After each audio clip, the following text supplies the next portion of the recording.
Καλωσορίζω και εγώ με τη σειρά μου στη σημερινή μας συνάντηση, την καθιερωμένη συνάντηση στο πλαίσιο των διαλόγων κάθε μήνα. Σήμερα και για αυτό το μήνα, όπως ακούσατε και όπως έχουμε ακόμα περισσότερα να ακούσουμε από τους προσκεκλημένους μας, το θέμα είναι ο έρωτας. Ένα συναίσθημα το οποίο όλοι έχουμε νιώσει, όλοι γνωρίζουμε και τελικά νομίζω ότι δεν γνωρίζουμε τίποτα. Οπότε καλό είναι να θέσουμε ερωτήματα όλοι μας σήμερα, τόσο εσείς που είστε μαζί μας, όσο όμως και όσοι μας παρακολουθείτε μέσω live streaming από την ιστοσελίδα του Ιδρύματος Σταύρος Νιάρχος, snf.org. Θέλω να καλωσορίσω όλους τους προσκεκλημένους και να ευχαριστήσω θερμά που είστε σήμερα εδώ μαζί μας για αυτή τη συζήτηση αναζήτησης που θα επιχειρήσουμε να κάνουμε. Θα μου επιτρέψετε να ξεκινήσω από τον κύριο Χανιώτη, που είναι πιο μακριά, αλλά την ίδια ώρα χάρη της τεχνολογίας και τόσο κοντά μας. Καλησπέρα σας από εδώ, από την Αθήνα, κύριε Χανιώτη, καθηγητής Αρχαίας Ιστορίας και Κλασικών Σπουδών στο Institute for Advanced Studies. Είναι μαζί μας ο καθηγητής του Τμήματος Ιστορίας Αρχαιολογίας του Πανεπιστημίου Κρήτης και διευθυντής του Μουσείου Κυκλαδικής Τέχνης, ο καθηγητής Νίκος Σταμπολίδης. Καλώς ορίσατε. Είναι μαζί μας μία γυναίκα η οποία έχει δημιουργήσει χαρακτήρες με τους οποίους έχουμε ταυτιστεί όλοι. Αν δεν έχουμε ταυτιστεί, έχουμε σίγουρα συναντήσει γνωστούς μας, δικούς μας, οικία πρόσωπα στους ήρωές της. Είναι η σεναριογράφος, η κυρία Μιρέλα Παπαϊκονόμου, και σας ευχαριστούμε που είστε σήμερα μαζί μας. Και βεβαίως ο καθηγητής ψυχιατρικής, ο κύριος Νίκος Τζαβάρας, ψυχίατρος, ψυχαναλυτής, επίτιμος πρόεδρος της Ελληνικής Ψυχιατρικής Εταιρείας. Να δούμε τελικά, πέρα από το άγχος στο στομάχι, κύριε καθηγητά, τι δημιουργεί και στην ψυχή μας ο έρωτας. Λοιπόν, το πρώτο ερώτημα, αν θα μπορούσα έτσι για να ζεσταθούμε και λίγο μεταξύ μας, γιατί στον έρωτα δεν ξέρω αν τελικά σου έρχεται κεραυνοβόλα αυτό το οποίο νιώθεις ή αν είναι κάτι το οποίο το δουλεύεις, το ζεσταίνεις σιγά σιγά και μετά το συνειδητοποιείς. Θα ήθελα την πρώτη δική σας προσέγγιση. Τι είναι τελικά ο έρωτας και αν μπορεί, είτε υπό το πρίσμα της όποιας επιστήμης, είτε μέσα από τις δικές μας εμπειρίες, να οριοθετηθεί και να αποτυπωθεί. Έχουμε κάποιο πρόβλημα παράλληλα με τη σύνδεσή μας με τον κύριο Χανιώτη, αλλά ελπίζω ότι πολύ σύντομα θα συνδεθούμε και πάλι. Αν μπορεί να αποτυπωθεί, έλεγα, απολύτως σε μία θεωρία. Ελάτε κύριε Σταμπολίδη. Καλησπέρα σας. Εγώ είμαι ερωτευμένος με την αρχαιότητα. Να ξεκινήσω έτσι. Επομένως, θα έλεγα στο ερώτημά σας αυτό που έλεγε και ο δάσκαλός μου Ανδρώνικος και που φυσικά το διαβάζουμε στον Πλάτωνα, ότι ο έρωτας δεν είναι τίποτε άλλο από μια ορμή. Μια ορμή κίνησης ενός ερωτευμένου προς το στόχο που έχει ο ίδιος επιλέξει. Δηλαδή, είναι η απόσταση ενός βέλους που μόλις ξεφύγει από την τεντωμένη χορδή του τόξου του, τρέχει προς το στόχο. Αυτή η απόσταση είναι έρωτας. Όταν τον βρει, δεν είναι πια. Δηλαδή, θέλω να πω, θα μας το πει και ο Νίκος, ουσιαστικά, κατά τη γνώμη μου, ο έρωτας είναι ορμή, είναι αέρας, είναι αυτό που σου δημιουργείται για ένα πρόσωπο ή ένα οποιοδήποτε αντικείμενο πόθου, να το πω έτσι, χωρίς αμοιβαιότητα. Δεν είναι απαραίτητα το αντικείμενο του πόθου να ανταποκριθεί, έτσι. Και υπ' αυτήν την έννοια, ο έρωτας για μένα και για τους νευροψυχολόγους, θα μας τα πει εδώ ο κύριος Τζαβάρας, μπορεί να διαρκεί από 2 έως 3 δευτερόλεπτα μέχρι το πολύ 2-3 χρόνια. Μόνο. Έχω ήδη πάρα πολλά ερωτήματα. Ξέρετε γιατί? Γιατί? Αν μου επιτρέπουν οι συνομιλητές εδώ, να μην καταχρώμε το χρόνο. Θα σας πω γιατί. Διότι ο έρωτας είναι όπως η ωραιότης. Δεν διαρκεί πολύ. Και ωραίος είναι αυτός που είναι στην ώρα του. Δηλαδή 17, 18, 20, άντε 25. Μετά μπορεί να είναι εύμορφος, μπορεί να είναι γοητευτικός, αλλά δεν είναι πια ωραίος. Επομένως, καταλαβαίνετε τι θέλω να πω. Νιώθω λίγο Γι' αυτό καλύτερα και πάντως. πάντα είναι νέος ο έρωτας. Για φανταστείτε να βγάλετε το παιδί σας, να το βαφτίσετε έρωτα και να το βλέπετε να γερνάει. Λοιπόν, είναι πάρα πολλά τα ερωτήματα, επαναλαμβάνω, που ήδη εμένα προσωπικά φαντάζομαι και σε εσάς έχουν γεννηθεί. Επίσης, πριν έρθω σε εσάς, κυρία Παπαϊκονόμου, να πω ότι και διαδικτυακά, όσοι θέλετε, από όσους μας παρακολουθείτε, μέσω του snf.org να στείλετε τα ερωτήματά σας ή από όσους βρίσκεστε εδώ, ντρέπεστε για αρχή να ρωτήσετε, μπορείτε επίσης και εσείς διαδικτυακά να τα στείλετε. snf.org/questions. Κυρία Παπαϊκονόμου. Εγώ θα συμφωνήσω. Πώς ανοίγει εδώ. Άμα κάπου εδώ υπάρχει ένα. Σας ακούμε. Θα συμφωνήσω μαζί σας για τον έρωτα που ξεκινάει από τον άνθρωπο και αυτό το βέλος προς τον άνθρωπο. Δεν θα συμφωνήσω, για τη διάρκεια εννοώ, δεν θα συμφωνήσω για τον έρωτα για την τέχνη, για τη φύση, για τη θάλασσα. Αυτό μπορεί να έχει πολύ μεγαλύτερη διάρκεια. Συμφωνείτε? Ναι. Αυτό σίγουρα. Γιατί δεν γερνάνε όπως γερνάνε οι άνθρωποι. Και επίσης νομίζω ότι υπάρχει πάντοτε και η εξαίρεση σε όλα αυτά. Ας πούμε ο γεροντοέρωτας. Προσέξτε, ο γεροντοέρωτας είναι για το αντικείμενο του πόθου, προφανώς ή τις περισσότερες φορές για ένα νεαρότερο άτομο, και δεν ξέρω οι ερωτοχτυπημένοι γέροντες πόσο το αντέχουν. Η αλήθεια είναι ότι είναι αρκετά επικίνδυνο, αλλά πάρα πολύ σύνηθες. Νομίζω ότι είναι λίγο πριν νιώσει ο άνθρωπος ότι έχει γεράσει και ότι βαίνει, κάνει τα τελευταία του βήματα. Νομίζω ότι είναι σαν να νιώθει την ανάγκη να ξαναγεννηθεί και επομένως είναι έτοιμος να το δεχτεί. Έχει ανοίξει την πόρτα της ψυχής του. Συμφωνώ. Αυτό. Ξέρετε γιατί? Αν το ερμηνεύω τουλάχιστον σωστά, διότι έχοντας όλη την εμπειρία της ζωής, καταλαβαίνει τι είναι αυτό που του φεύγει, έτσι, η ίδια η ζωή. Ο έρωτας είναι ζωή, είναι κίνηση, αυτό σημαίνει. Και γι' αυτό έχει και φτερά, ενώ ως προς την προσωποποιημένη μορφή του. Μην ξεχνάμε ότι είναι, κατά τον Αριστοφάνη, γιος της νύχτας και του ανέμου. Έτσι. Ναι. Είναι άνεμος ο ίδιος, σε κατακλείζει από παντού. Εγώ πολλές φορές λέω ότι αγαπώ πολύ τη θάλασσα, γιατί είναι το καλύτερο θηλυκό, με την έννοια βάζεις τα χέρια στη μύτη και βυθίζεσαι μέσα και σ' αγκαλιάζει με χιλιάδες χέρια, όχι μόνο με δύο. Τι ωραίο που είναι αυτό που λέτε. Είναι πάρα πολύ ωραίο. Πάντως, ας ξεκινήσουμε από το ότι εγώ πιστεύω ότι είναι το χάπι για την αθανασία, δηλαδή για την αθανασία της ψυχής. Στη διάρκεια που ένας άνθρωπος είναι ερωτευμένος, ζει, είναι ζωντανός, νιώθει πάρα πολύ ζωντανός με όλα τα συμπαρομαρτούντα, δηλαδή και όλα αυτά τα οποία υφίσταται. Τη ζήλια, την έλλειψη αυτοπεποίθησης, όλα αυτά τις παθολογικές καταστάσεις. Παρ' όλα αυτά, νομίζω ότι δεν υπάρχει κανείς που να μην θα ήθελε να το ζήσει 1 και 2 και 3 φορές στη ζωή του αυτό. Θα το έλεγα αλλιώς. Αλίμονος στον άνθρωπο που δεν το έχει ζήσει. Που δεν το έχει ζήσει επίσης, βέβαια.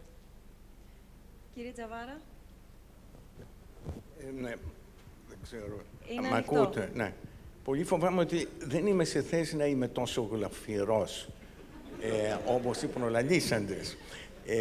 Αλλά σκεπτόμουν να σας πω ορισμένα πράγματα για την Αν μπορείτε λίγο το Ναι, μικρόφωνο. σκεπτόμουν να σας πω ορισμένα πράγματα για την πρώτη, την αρχική ερωτική σύνδεση, τον πρώτο ερωτικό δεσμό στην ιστορία του ατόμου, που είναι ανάμεσα στον νεογέννητο και στη μητέρα. Αλλά μετά από αυτά που άκουσα, θα ήθελα να επιμείνω προς στιγμή τουλάχιστον περισσότερο στην εφηβεία. Γιατί στην εφηβεία λαμβάνουν χώρα πολλά πράγματα, καμιά φορά και αντιφατικά μεταξύ τους. Ας υπογραμμίσω αυτή την φυσιολογική, όπως την αποκαλεί ο Φρόιντ, σχάση του έρωτα στη διάρκεια της εφηβείας. Και αναφέρουμε περισσότερο στον άντρα και λιγότερο τώρα στη γυναίκα. Ο έφηβος διχοτομεί τα αντικείμενα του έρωτα σε δύο κατηγορίες. Από τη μια πλευρά υπάρχει η περίφημη μαντόνα, εκείνο το πρόσωπο το οποίο κανένας ερωτικά, σεξουαλικά δεν θέλει να το αγγίξει. Περισσότερο υπάρχουν τα ίχνη ενός εξειδανικευμένου προσώπου και σε καμιά περίπτωση θα λέγαμε ενός σεξουαλικού σώματος. Ο έρωτας είναι σε αυτή την εποχή πολύ ισχυρός και γι' αυτό συνηθίζουμε εμείς να λέμε ότι έχουμε μια υπερεκτίμηση του σεξουαλικού αντικειμένου, αυτού του δεδομένου. Και από την άλλη πλευρά υπάρχει η ομάδα όλων των υπολείπων γυναικών στην φαντασίωση του νέου άντρα, του εφήβου, οι οποίες διακρίνονται από όλα εκείνα τα χαρακτηριστικά γνωρίσματα που συναπαρτίζουν τις διαστροφικές σεξουαλικές τάσεις του άντρα. Οι έφηβοι μιλούν για αυτά τα αντικείμενα. Μιλούν για να ενισχύσουν ένας τον άλλον και στο σεξουαλικό επίπεδο. Δεν μιλούν όμως ποτέ για την μαντόνα, για αυτό το εξειδανικευμένο μοναδικό ερωτικό αντικείμενο, το οποίο δυστυχώς κάποτε θα εγκαταλειφθεί και στην πορεία των πραγμάτων ο αγαπητός Άγγελος πολύ ωραία παρουσίασε την φθορά του έρωτα, η οποία αντικαθίσταται από μια ουσιαστικότερη, θα λέγαμε, αγάπη. Κάπως εδώ πρέπει κανένας σε αυτήν τη διάκριση να την κάνει. Προηγουμένως, συζητώντας με τον Άγγελο, αναφέρθηκα στην προβληματική του θανάτου και του έρωτα, όπως τη συναντούμε στον Καβάφη, όπου όλοι πεθαίνουν πάρα πολύ νέοι, πολύ ωραίοι οι πάντες, και έχουν αγαπηθεί υποτίθεται παράφορα. Και ο Καβάφης κάνει κάτι το περίεργο σε αυτήν την υπέροχη τέχνη, ότι ποτέ δεν περιγράφει με μεγάλη ακρίβεια τις διαδρομές, τους βίους των ανδρών που πεθαίνουν τόσο νέοι.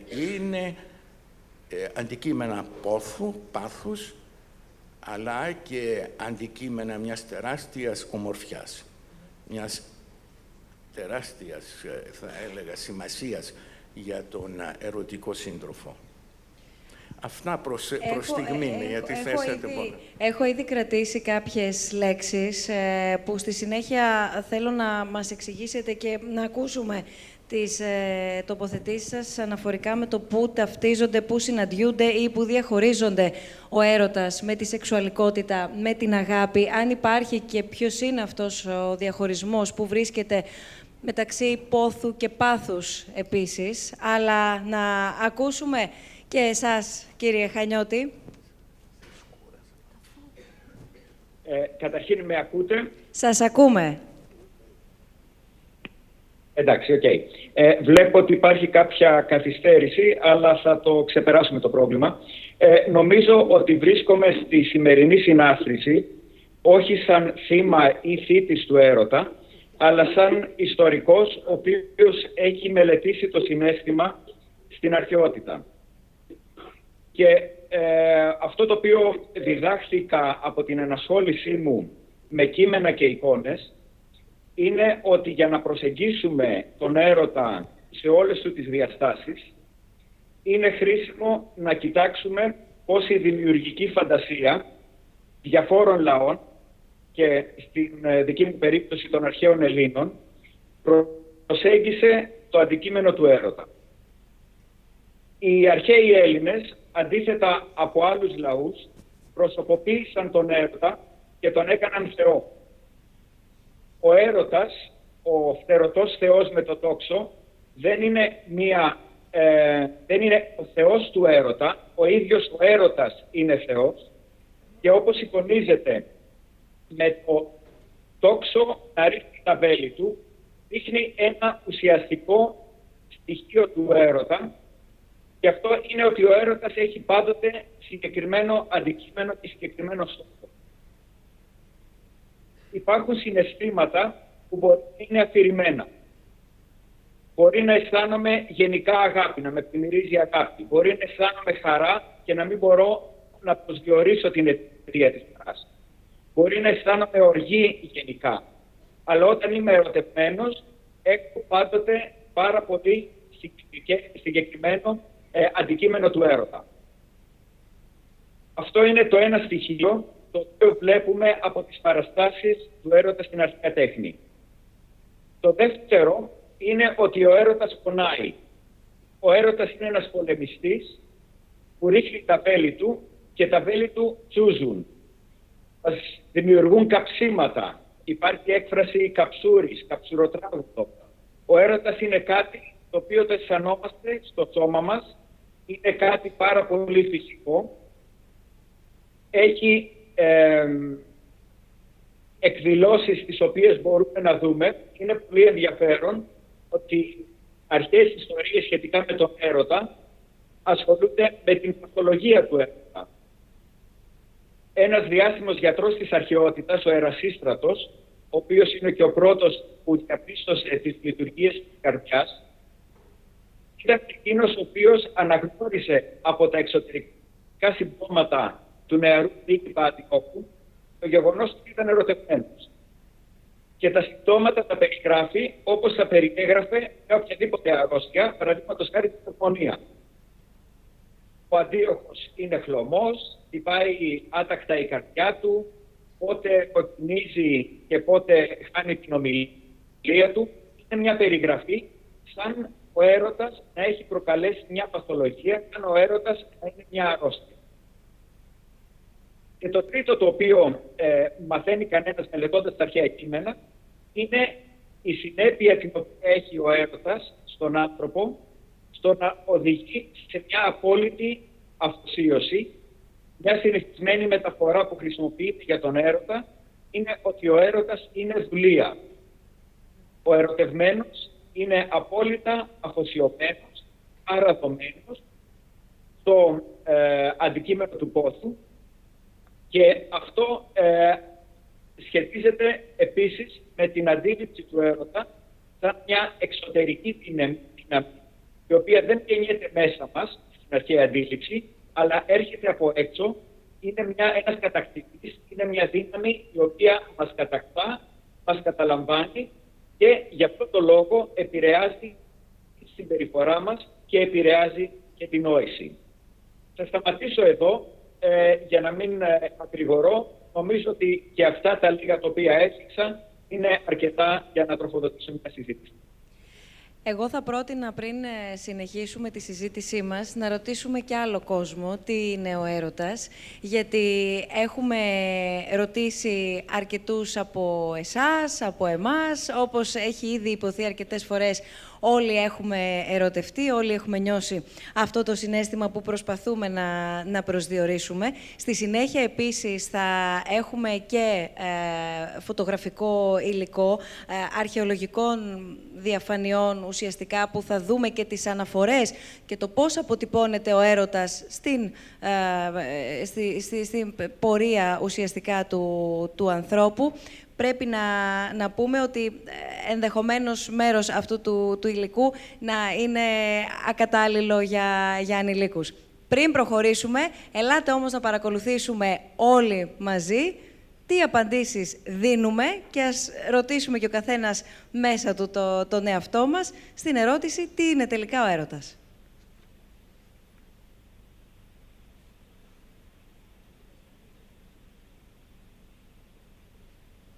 Τι είναι ο έρωτας? Τι είναι ο έρωτας?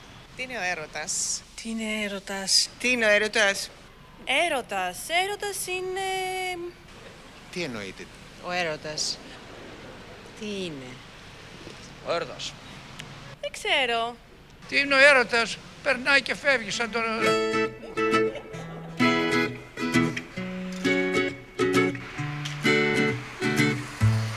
Είναι εμπιστοσύνη, ισορροπία, ζωή, άγχος. Χαρά. Είναι τα πάντα. Όλα είναι καταμένα. Ένα δυνατό συναίσθημα.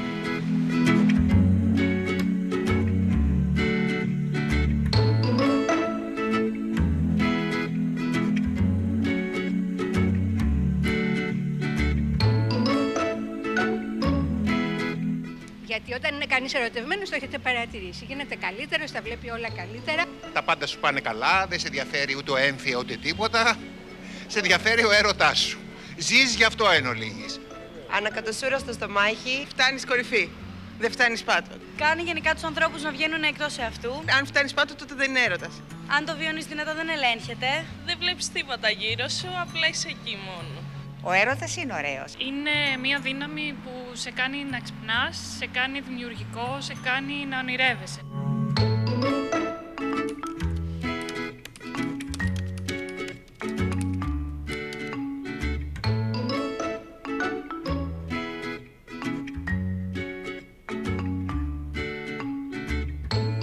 Ο έρωτας είναι κάτι πάρα πολύ δύσκολο στις μέρες μας. Υπάρχει τρομερή έλλειψη εμπιστοσύνης. Στην εποχή μας ο έρωτας είναι το μόνο πράγμα στην Ελλάδα τουλάχιστον το οποίο υπάρχει, γιατί όλα τα άλλα είναι μαύρα ψυχρά και ανάποδα. Είμαι δασκάλα σε κάμπ. Μέσα σε ένα κάμπ με μετανάστες, ο έρωτας υπάρχει, αλλά με μεγάλο φόβο και δισταγμό. Αλλά υπάρχει κρυφά. Και ίσως είναι και αυτό γλυκό. Έρωτα μου αγιάτρευτε και καημέ μου μεγάλε. Έρωτας είναι αυτό που λείπει από όλους μας. Όταν το είχαμε δεν το εκτιμούσαμε, τώρα που το χάσαμε το ψάχνουμε, αλλά είναι αργά. Πάντα ερωτευμένος είμαι. Ωραία. Θες να δεις και τη γυναίκα μου, έλα να τη δεις. Ναι, θέλω. Έλα. Η γυναίκα μου κι εγώ. Την έχετε πάντα μαζί. Πείτε λίγο. Τη γυναίκα μου. Φωτογραφία τη γυναίκα. Βεβαίως. Βεβαίως. Και είστε ερωτευμένος μετά από 40 χρόνια. Φουλ. Είμαστε ζευγάρι είμαστε, παιδί μου. 50 χρόνια. Εδώ είναι η μαγιά που λέει ο λόγος. Με την Νατάσα είμαστε 44 χρόνια. 50 χρόνια. 51. Ήρθε στο ταχυδρομείο, παιδί μου, ήμουν στον Πειραιά, εγώ γρηγορότερα. 1, 2, 3 εκεί, πιάσαμε κουβέντα και έτσι γνωριστήκαμε. Είναι το πάνω στη ζωή μας ο έρωτας. Χωρίς έρωτα δεν μπορούμε να ζήσουμε. Για να ζήσουμε τώρα 50 χρόνια παντρεμένοι, που πρέπει να έχεις και υπομονή. Υπομονή και αλληλοεκτίμηση. Υπομονή και υποχώρηση ο ένας, υποχώρηση ο άλλος. Πρέπει να υπάρχει κατανόηση και σεβασμός. Εγώ πιστεύω ότι τον έρωτα μπορείς να το βρεις και στη φιλία. Εμένα ο ερωτάς μου είναι αυτός, ο σκύλος μου. Ο έρωτας μπορεί να είναι για κάποιο αντικείμενο που δεν έχει ζωή και να του δώσεις εσύ ζωή μέσα από τα συναισθήματά σου. Ενώνει μητέρα με παιδί, ενώνει τα πάντα. Ο έρωτας είναι τα πάντα. Τι άλλο να σας πω. Τον έχετε βιώσει αρκετές. Αν είναι δυνατόν. Είναι ναυτικός ήμουνα. Είναι δυνατόν να μην τον έχω. Πολλά συναισθήματα μαζί μας και δεν μπορείς να περιγράψεις τον έρωτα. Νομίζω είναι λίγο πριν την αγάπη, γιατί είναι αυτό που λένε ότι είναι ερωτευμένος με κάποιον. Δεν τον αγαπάει ακόμη, είναι ενθουσιασμός. Χωρίς έρωτα δεν συμβαίνει τίποτα, ούτε δημιουργία ούτε τίποτα. Έρωτας είναι μια στιγμιαία χημεία. Ανάμεσα σε ανθρώπους. Δεν μας νοιάζει τι ανθρώπους. Να σέβεσαι τον άλλον, να θαυμάζεις τον άλλον, να τον υποστηρίζεις, να τον αποδέχεσαι. Ο Πλάτωνας τα έχει πει όλα. Δεν χρειάζεται να πούμε τίποτα άλλο περισσότερο από ό,τι έχει πει ο Πλάτωνας σε πολύ λίγες λέξεις. Ο έρωτας αρχίζει από τα απλά πράγματα, τα απτά, τα φυσικά, για να καταλήξει στον έρωτα του αγαθού, της ιδέας του αγαθού.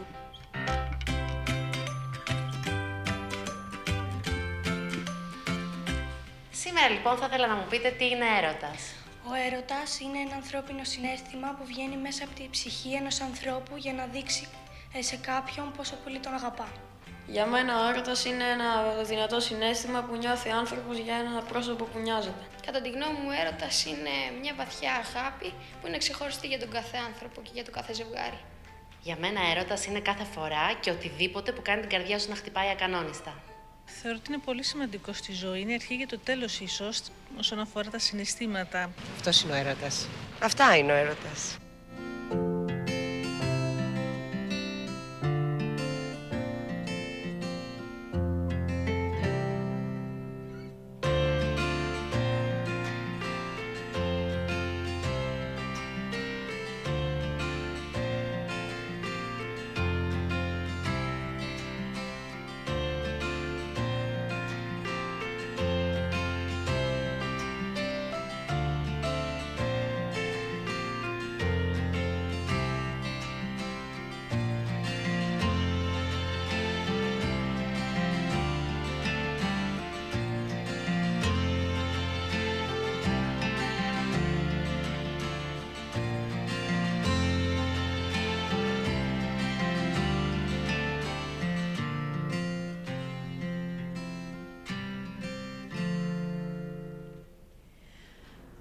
Μεταξύ όλων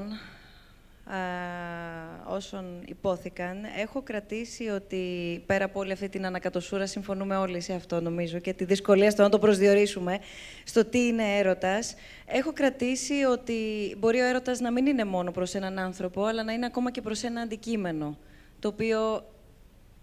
του οποίου δίνουμε ζωή μέσα από τα συναισθήματά μας. Άκουσα ότι είναι ακόμα και αυτό που ενώνει τη μητέρα με το παιδί. Τελικά, καθώς επίσης ότι μπορεί να σε φτάσει στην κορυφή ή μπορεί να σε φτάσει στον πάτο και να γίνει αυτοκαταστροφικός, να τα πάρουμε λίγο από την αρχή για να επανέλθουμε στο ερώτημα του κατά πόσο συνδέεται ή όχι ο έρωτας με την υπομονή που πολλές φορές ακούσαμε, με το σεβασμό που πολλές φορές ακούσαμε. Είναι ο έρωτας αγάπη? Είναι ο έρωτας αγάπη και σεξουαλικότητα μαζί? Είναι τρεις διαφορετικές συνθήκες που συνυπάρχουν απαραίτητα? Ποια ακριβώς η σύνδεση ή όχι μεταξύ τους? Πρώτα πρέπει να πω συγχαρητήρια σε αυτούς που έφτιαξαν αυτό το καταπληκτικό βιντεάκι. Πραγματικά είναι τρυφερό, είναι όλα μαζί ο έρωτας, τίποτα από αυτά και κάτι περισσότερο από αυτά. Αυτό είναι το πρώτο σχόλιο. Μπράβο σας. Αν υπάρχει εικόνα 9, υπάρχει? Μήπως μπορούμε να τη βρούμε από εδώ?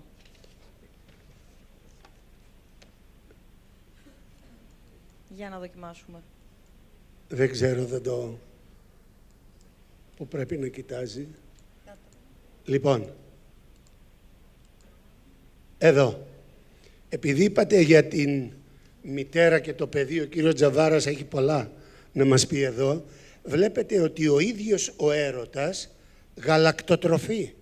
Δηλαδή, ο μαστός της μάνας του, πέρα από το ότι υπάρχει στη μήτρα ήδη της μητέρας του κτλ., ο ίδιος έχει αυτή τη σχέση με το γυναικείο σώμα που τον έπλασε και από το οποίο αντλεί τη δύναμη, παρόλο που αυτός κοσμογονικά είναι μία από τις τρεις μεγάλες οντότητες, το χάος, τη γη και τον έρωτα, που δεν γεννήθηκαν. Είναι αγέννητες, προϋπάρχουν της γέννησης.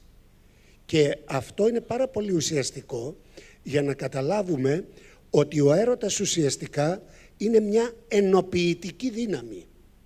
Αυτή που ενώνει ένα ζευγάρι, θεϊκό, ανθρώπινο, οποιοδήποτε άλλο, ακόμη και ένα ζευγάρι, όπως είπατε πριν, ενός ερωτευμένου προς ένα αντικείμενο. Το αντικείμενο μπορεί να είναι ένα άγαλμα. Αυτό αυτόματα σημαίνει ότι δεν ερωτεύεται το παριστανόμενο πρόσωπο, αλλά το άγαλμα. Λοιπόν, την ύλη. Και εκεί θέλω να πω, η κυρία που είπε προηγουμένως για τον Πλάτωνα τα έχει πει όλα, όντως τα έχει πει όλα. Ο έρωτας δεν είναι αγάπη, δεν είναι φιλία, δεν είναι σεβασμός, μπορεί να είναι και αυτά, αλλά ο έρωτας συνδέεται τουλάχιστον στην αρχαιότητα πάντα με τη σεξουαλική πράξη.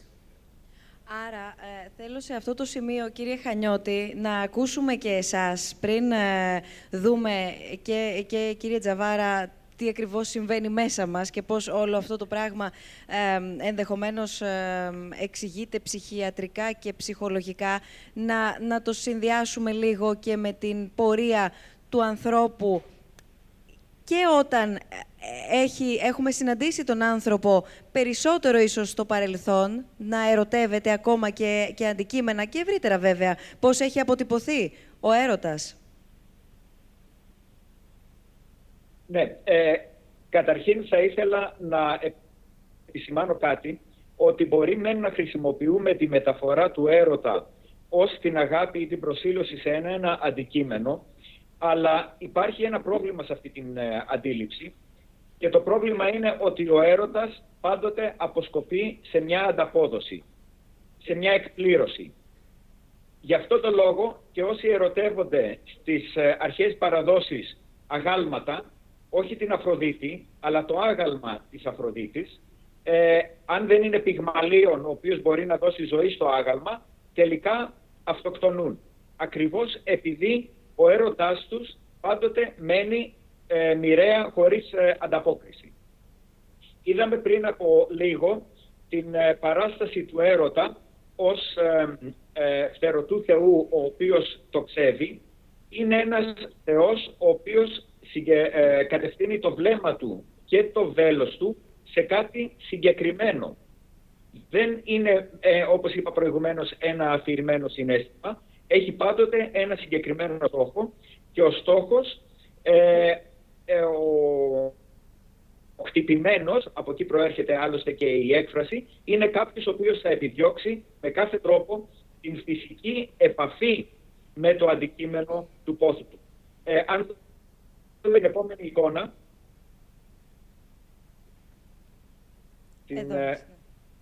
την επόμενη εικόνα, ναι, αυτό το εκφράζει πάρα πολύ ανάγλυπα. Είναι ένα ερωτικό σύμπλεγμα ενός άντρα και μιας γυναίκας. Θα μου πείτε, υπάρχουν και πιο απλοί τρόποι για να φιληθεί ένας άντρας και μια γυναίκα από αυτό που απεικονίζεται σε αυτή την παράσταση. Αλλά ακριβώς αυτή το σύμπλεγμα, αυτός ο τρόπος με τον οποίο αποδίδεται η ερωτική συνέβρεση των δύο προσώπων, εκφράζει ακριβώς την ένταση του ερωτικού συναισθήματος. Να δούμε και την επόμενη εικόνα.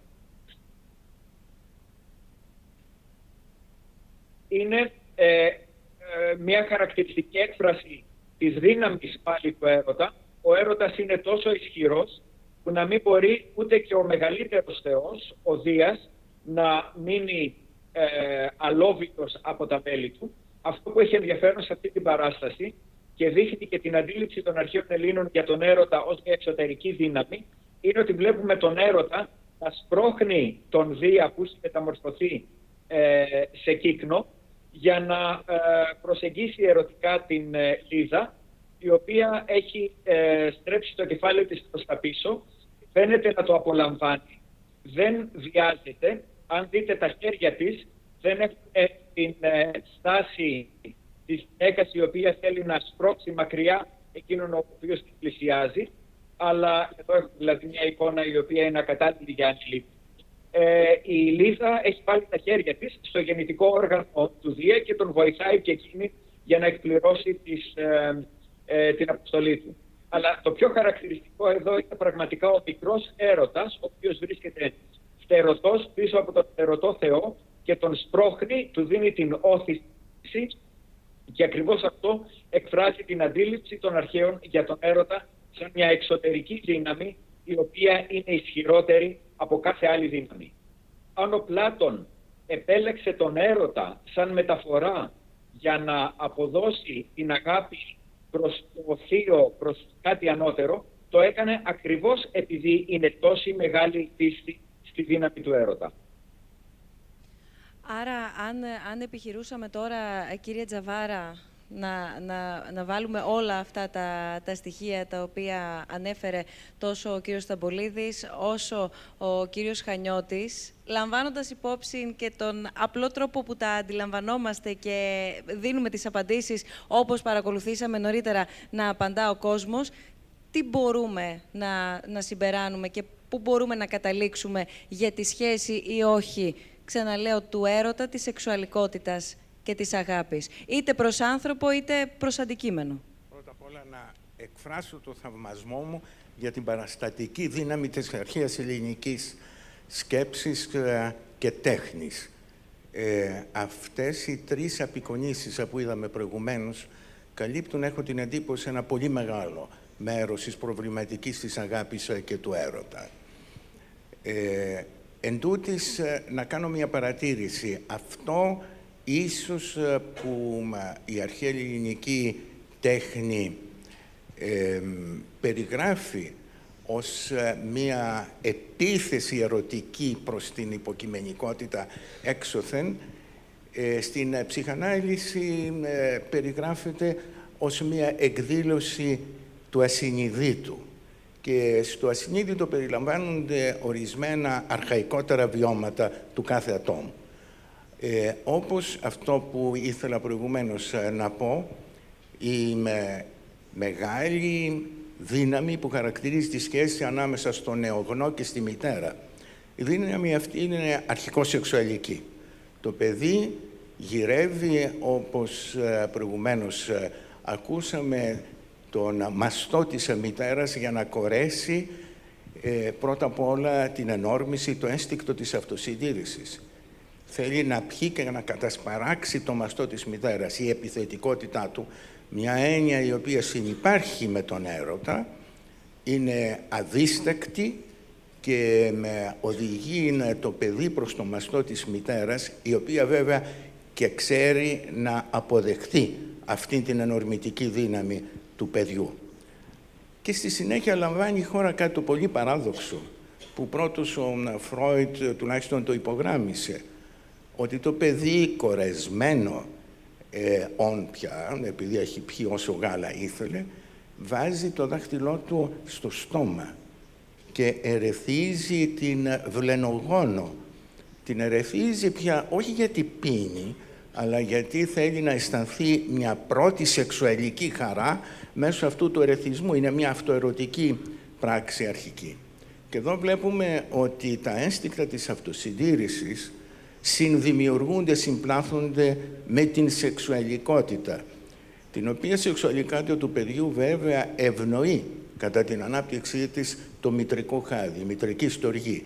Η μάνα ξέρει να αγκαλιάζει το σώμα του παιδιού, με τον τρόπο της να το οδηγεί σε μια σεξουαλική ερεθιστική οντότητα, η οποία στην συνέχεια βέβαια θα εξελιχθεί μέσω της ψυχοσεξουαλικής διαδρομής, την οποία τώρα δεν θέλω να σας περιγράψω, είναι πολύπλοκη.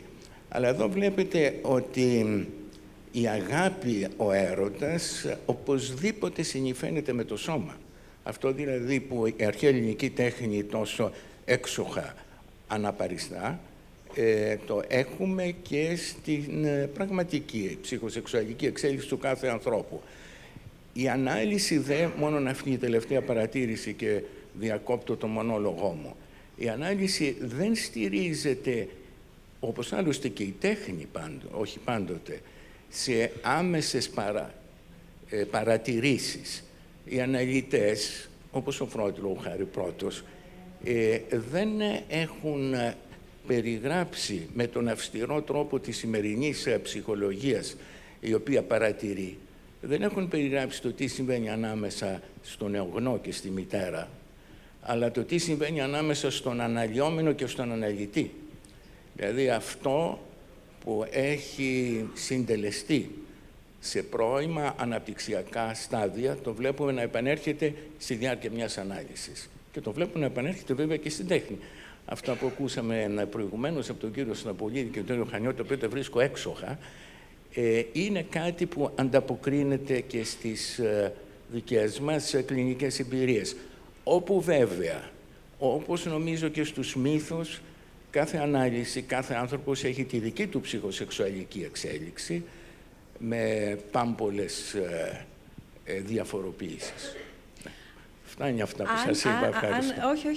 Πάνω σε αυτά που μας εξηγήσατε και μας αναλύσατε και με όσα ακούσαμε και νωρίτερα, κυρία Παπαϊκονόμου, εγώ θέλω να ρωτήσω εάν ερχόμενοι στο σήμερα, έτσι όπως οι περισσότεροι, εν πάση περιπτώσει, ζούμε και γνωρίζουμε το σύγχρονο άνθρωπο, με τι ταυτιζόμαστε περισσότερο και βεβαίως και εσείς από τη δική σας πλευρά με τι εμπνέεστε περισσότερο, αλλά και όλοι οι υπόλοιποι εν τέλει, ξαναλέω, με τι ταυτιζόμαστε περισσότερο, με τον ερωτευμένο ο οποίος βρίσκει ανταπόκριση ή με τον ερωτευμένο όπου βιώνει έναν ανεκπλήρωτο έρωτα ουσιαστικά? Όταν λέτε ταυτιζόμαστε, εννοείτε ποιον... Για ποιον νιώθουμε μεγαλύτερη συμπόνια? Προφανώς για αυτόν ο οποίος δεν έχει ανταπόκριση, εννοείται. Ήθελα λίγο να συμπληρώσω, δεν ξέρω αν πειράζει που... Ήθελα να πω πόσο πάρα πολύ συμφωνώ με το γεγονός ότι ο έρωτας δεν εμπεριέχει αγάπη. Η αγάπη είναι υγιής εξέλιξη ενός έρωτα σε ένα ζευγάρι. Το οποίο δεν είναι μόνο αυτό, αλλά είναι και η, πώς το λένε, η υπομονή, η παραδοχή, η εκτίμηση, όλα αυτά τα στοιχεία νομίζω ότι έπονται του έρωτα. Αυτό που ήθελα να ρωτήσω και ίσως δεν έγινε κατανοητή πριν, είναι αν μας εμπνέει, αν σας εμπνέει τους εκφραστές της τέχνης περισσότερο ένας ανεκπλήρωτος έρωτας και αν όλους τους υπόλοιπους που θα παρακολουθήσουμε οποιαδήποτε μορφής τέχνη θα μας κάνει θα μας τραβήξει περισσότερο το μοντέλο του πετυχημένου, του αμοιβαίου έρωτα ή του ανεκπλήρωτου. Εγώ μπορώ να μιλήσω μόνο για λογαριασμό μου και σε σχέση με το τι είναι αυτό που θα με ενέπνεε για να γράψω, έτσι. Σίγουρα ο ανεκπλήρωτος έρωτας, γιατί με ενδιαφέρουν πάρα πολύ οι συνέπειες στον άνθρωπο ο οποίος, δηλαδή πού μπορεί να φτάσει ένας άνθρωπος όταν δεν μπορεί να βιώσει αυτό που πραγματικά θέλει, σε ποια άκρα μπορεί να φτάσει. Αυτό έχει το ενδιαφέρον.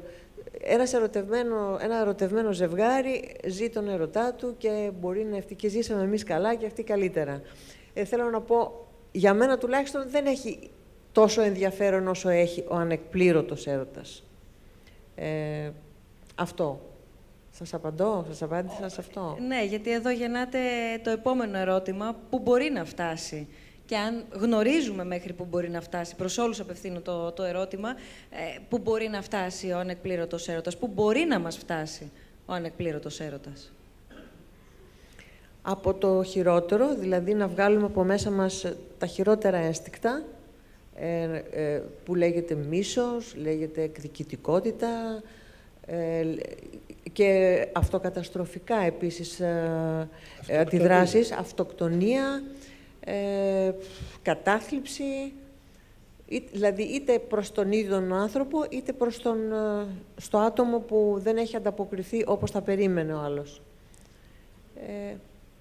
Αυτό έχει πολύ ενδιαφέρον. Και έχει και την επικινδυνότητα, αυτό θέλω να πω. Εγώ και θα συμφωνήσω και θα διαφωνήσω. Καλλιτεχνικά, όπως το βλέπει η Μιρέλα, είναι πολύ ενδιαφέρον έτσι, αλλά και ο αισιόδοξος, ο πολύ ωραίος έρωτας κτλ. Πρέπει να έρχεται ως έργο καλλιτεχνικό, είτε κινηματογραφικό είτε οτιδήποτε άλλο, μουσικό ή εικαστικό, γιατί είναι και παράδειγμα. Είναι και παράδειγμα, δηλαδή, ενώ το άλλο είναι προς αποφυγή, ναι. Έτσι, αυτό που λέμε ο σπαρμένος, ο ανθόσπαρτος τέλος πάντων έρος, είναι και αυτό ένα παράδειγμα και κυρίως προς τους νέους. Και εγώ το βλέπω και σαν δάσκαλος, σαν καθηγητής, με τους φοιτητές και τις φοιτήτριες εκεί. Τους λέω πολλές φορές ότι προσέξτε, ο έρωτας είναι ενθουσιασμός. Δηλαδή, εν και Θεός. Ο Θεός μπαίνει μέσα σας. Και αυτό έχει αυτόματη ενέργεια, επενέργεια αν θέλετε, με την εξής έννοια. Ο έρωτας είναι και μυρωδιά, είναι και αφή, είναι και όσφρηση. Δεν είναι μόνο το κινητό και το λάπτοπ με το οποίο ερωτευόμαστε σήμερα και αυτό ερωτευόμαστε στην ουσία. Είναι λάθος αυτό. Και επομένως, ακόμη και το παράδειγμα ενός, πώς να το πω, βολικού, με πολύ καλό τέλος έρωτα, είναι καλό για να το βλέπουν τουλάχιστον οι νέοι. Και το λέω αυτό γιατί ο έρωτας είναι ο Θεός από όλους τους αρχαίους και τους νεότερους θεούς που έχει τα περισσότερα επίθετα. Τα περισσότερα επίθετα. Είναι αυρός, αυροπέδιλος, πυρίδρομος, δηλαδή βρέχει φωτιά στη στράτα του. Αυτό σημαίνει πυρίδρομος. Είναι φρενοπλόκος, σου ταράζει το μυαλό. Έχει μια καταπληκτική έκφραση η Σαπφό στα ποίηματά της, ο έρωτας λέει «Μου τίναξε τα μυαλά όπως ακριβώς ο ισχυρός βοριάς ρίχνει τα φύλλα της βελανιδιάς το χειμώνα, σε απογυμνώνει». Έχουμε δεχτεί ήδη ένα ερώτημα και απευθύνομαι και σε εσάς, κύριε Χανιώτη, για να δούμε λίγο το σήμερα αλλά και το τότε, αν ο έρωτας είναι θέμα χημείας ή τύχης. Να δούμε πώς συνήθως τον αντιμετωπίζει και πού τον κατατάσσει ο άνθρωπος.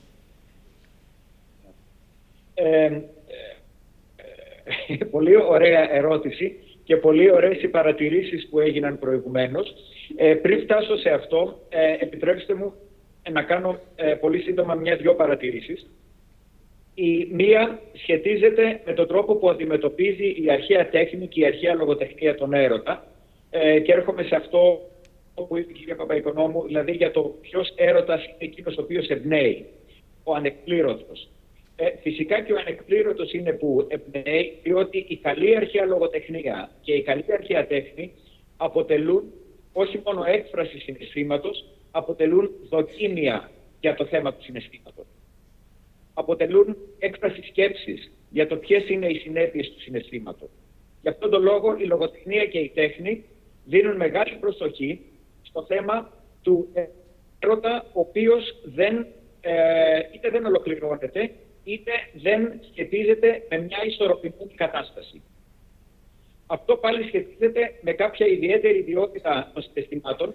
Τα συναισθήματα αποτελούν, σύμφωνα με μια άποψη νευροβιολόγων του Τζότζεφ Λεντού, παραδείγματος χάριν, μηχανισμούς άμυνας.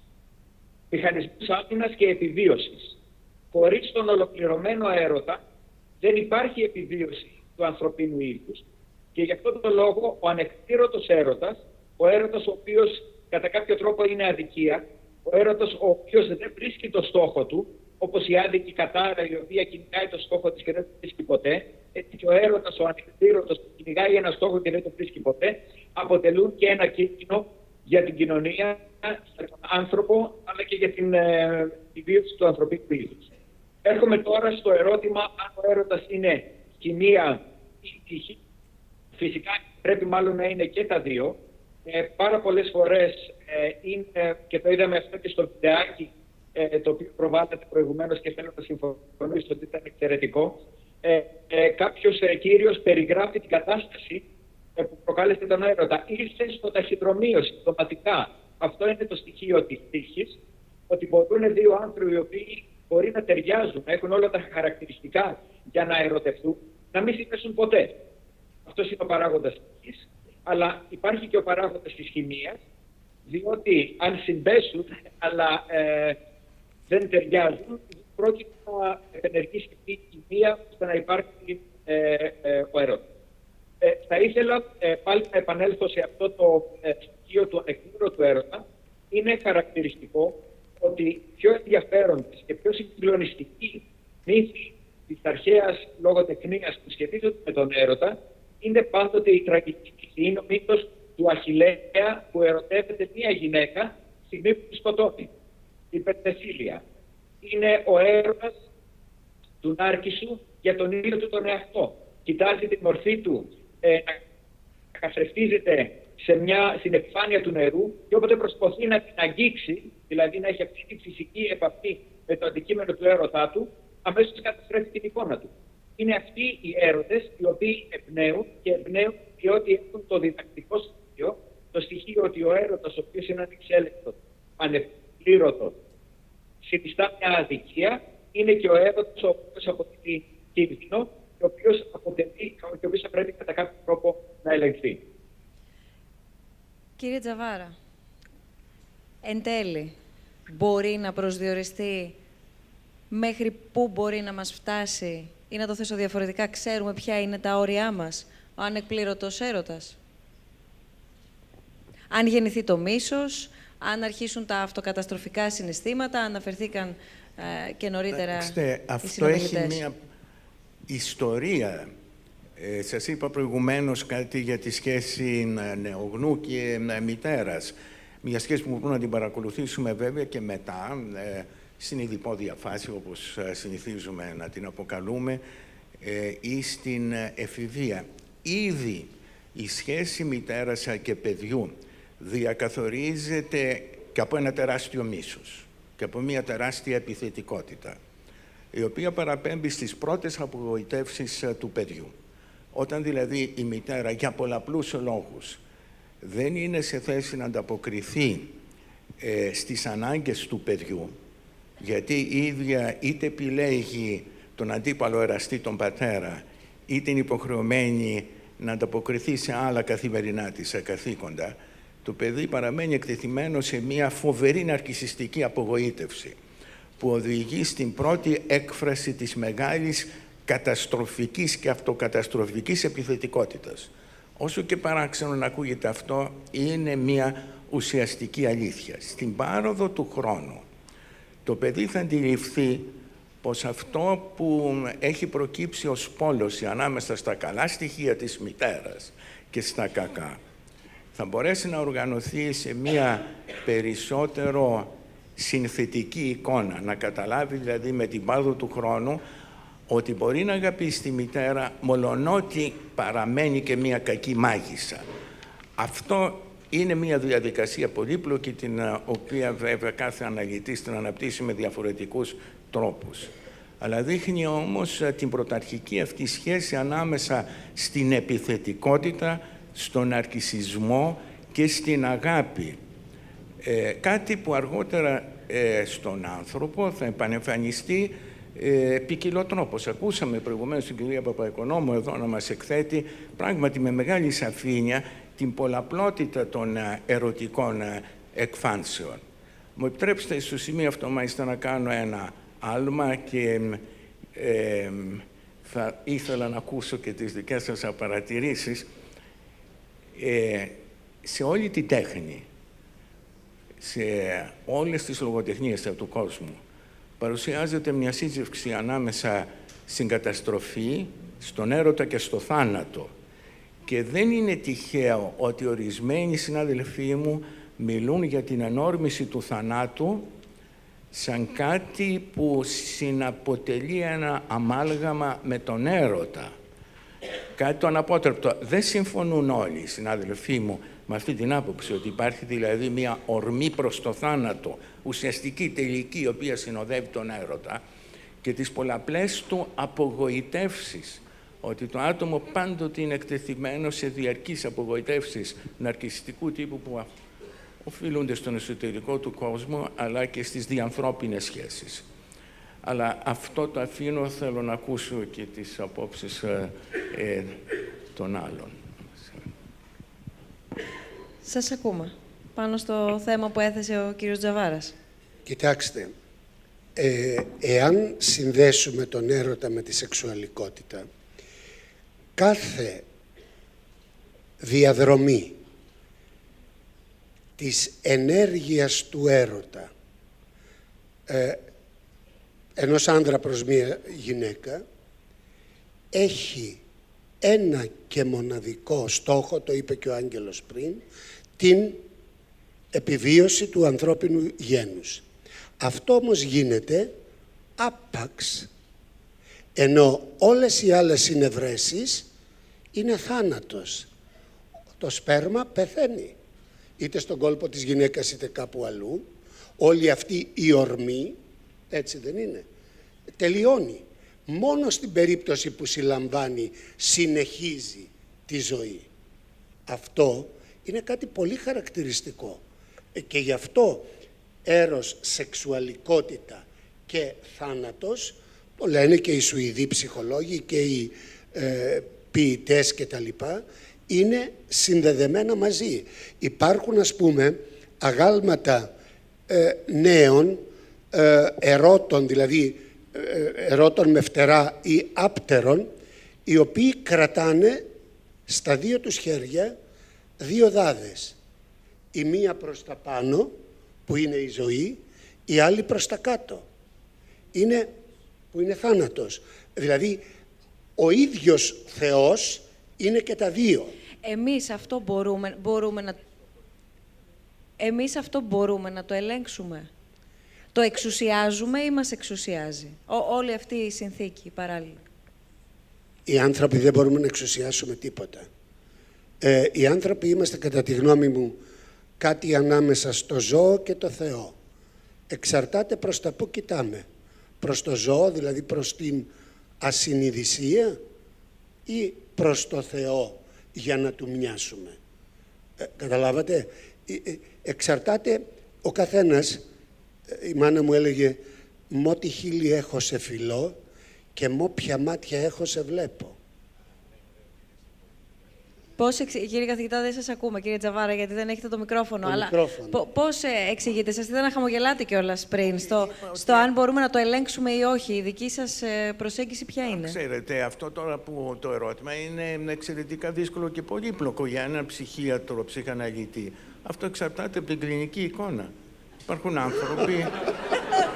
Μα και έτσι είναι. Μιλάω από τις δικές μου εμπειρίες τώρα, γελάσετε. Αλλά είναι αληθινό ότι ορισμένες φορές δεν ελέγχονται οι αυτοκαταστροφικές τάσεις.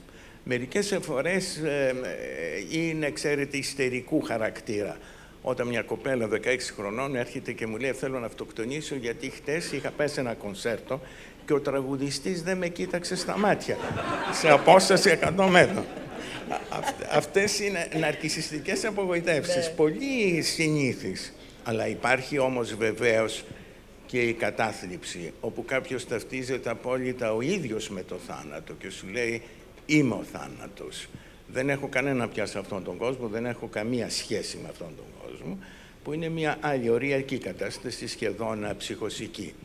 Θέλω να λοιπόν, αυτό το ερώτημα δεν απαντιέται εύκολα και έχουμε ένα φάσμα τεράστιο περιπτώσεων.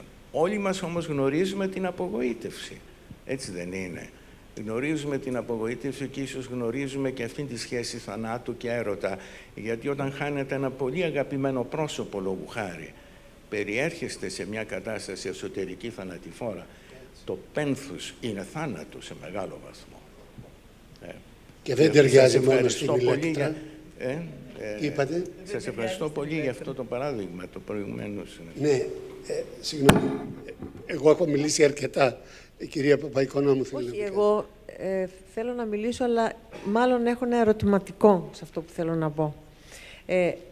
Ένα νέο ζευγάρι, μια νέα γυναίκα, ένας νέος άνδρας που βρίσκεται σε αυτή την κατάσταση του ανεκπλήρωτου έρωτα ή του έρωτα που διακόπτεται για το χι λόγο, μπορεί να φτάσει σε αυτά τα σημεία, δηλαδή δεν ελέγχει τον εαυτό του και μπορεί να...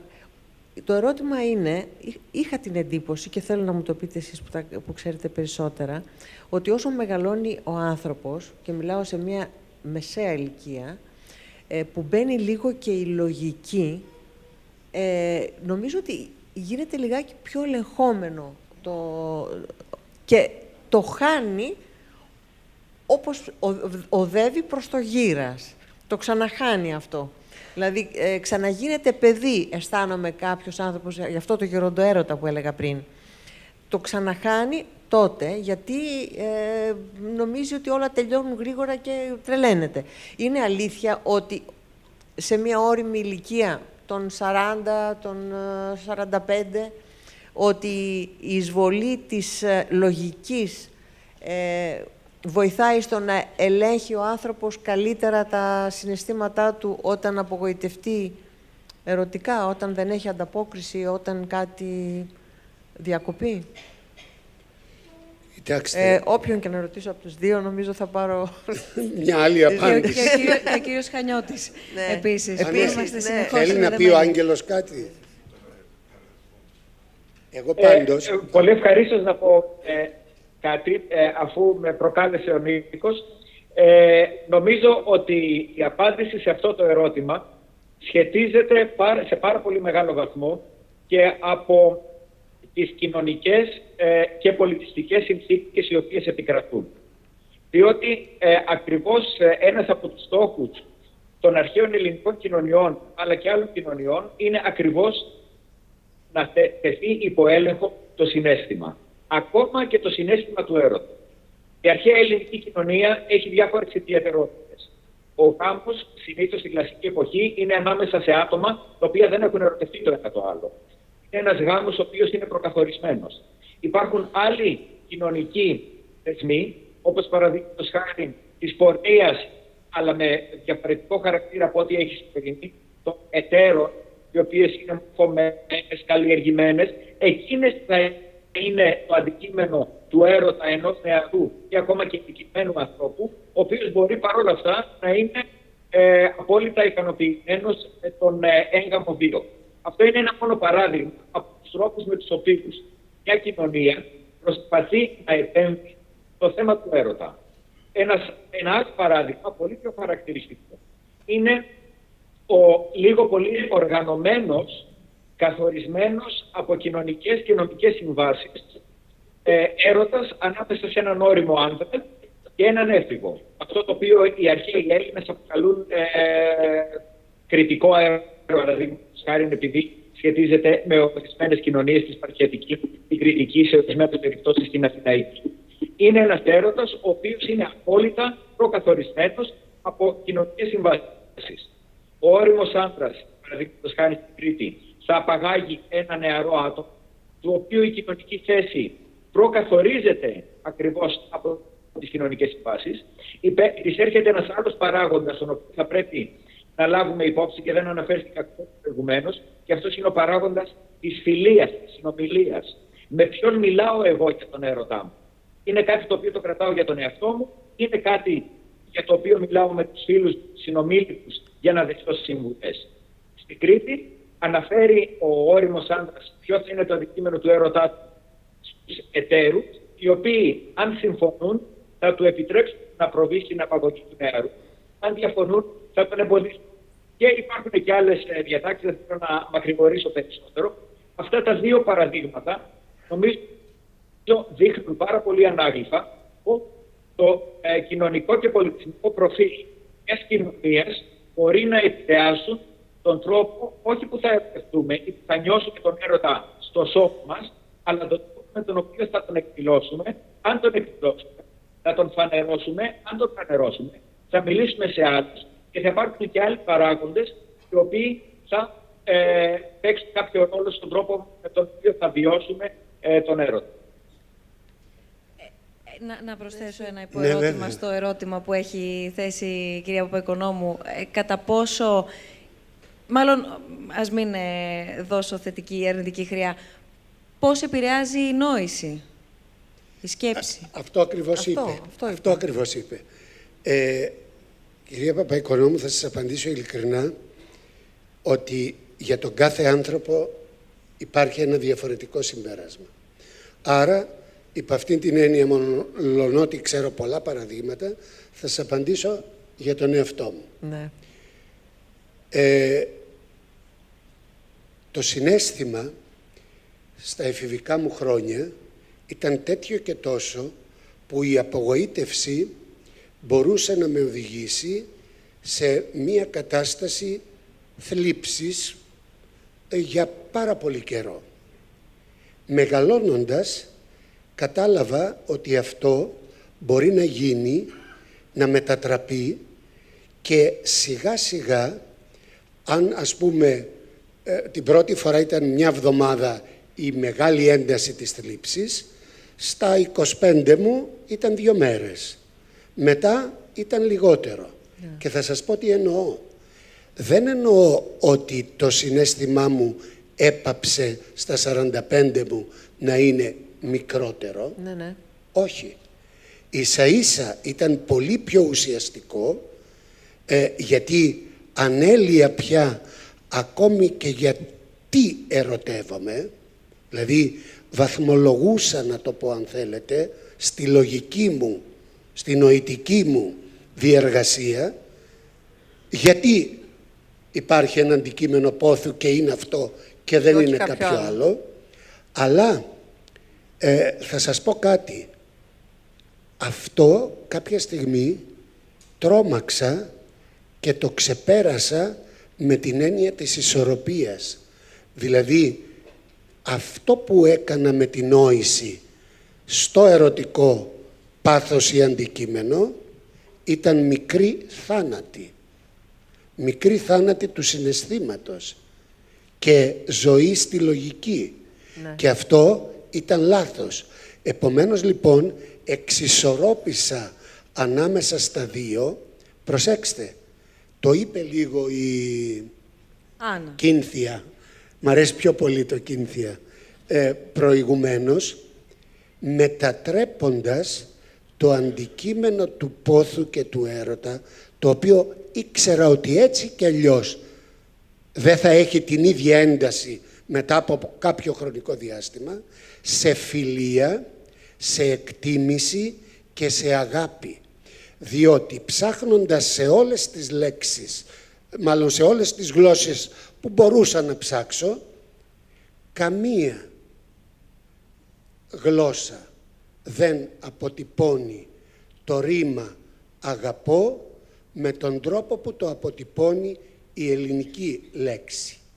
Je t'aime, I love you, τσετσαχώ, τσόξεβίωρουμ ή οτιδήποτε άλλο. Στα ελληνικά το αγαπώ ξεκινάει με α και τελειώνει με ω. Είναι η αρχή και το τέλος όλο μαζί. Επομένως, όταν αγαπάς, δεν ερωτεύεσαι, αλλά περιέχεις τον έρωτα μέσα στην αγάπη, τότε βρίσκεις τον τρόπο να μην εξουσιάζει η νόηση ή το συναίσθημα με την έννοια του έρωτα, αλλά όλα μαζί. Ναι, κατάλαβα. Συμφωνώ απόλυτα. Κύριε Τζαβάρα. Να πω πάλι κάτι. Ναι, κύριε Χανιώτη, βεβαίως. Για συντακτική διαφορά ανάμεσα στο αγαπώ και το ερωτεύομαι.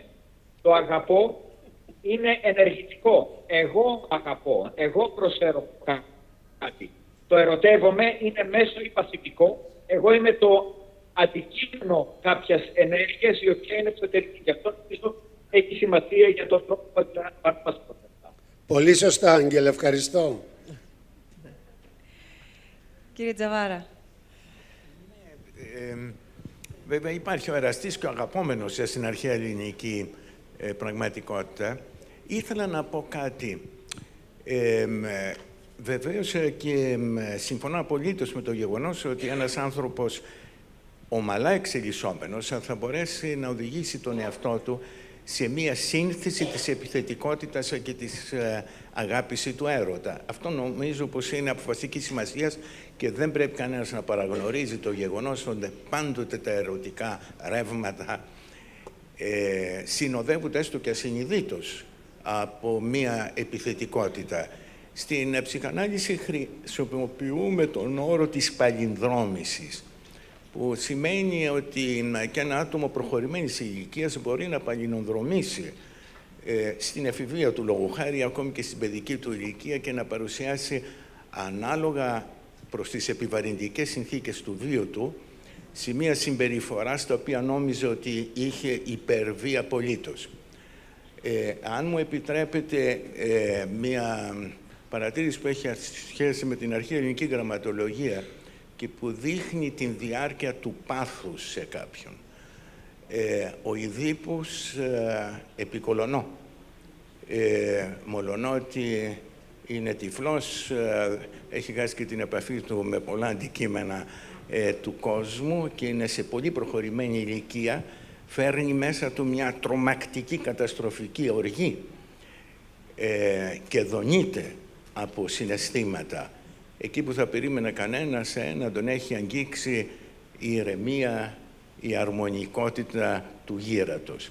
Απλώς αυτό το λέω για να δούμε πόσο μεγάλο είναι αυτό το φάσμα των αντιδράσεων, των επιθετικών και ερωτικών αντιδράσεων.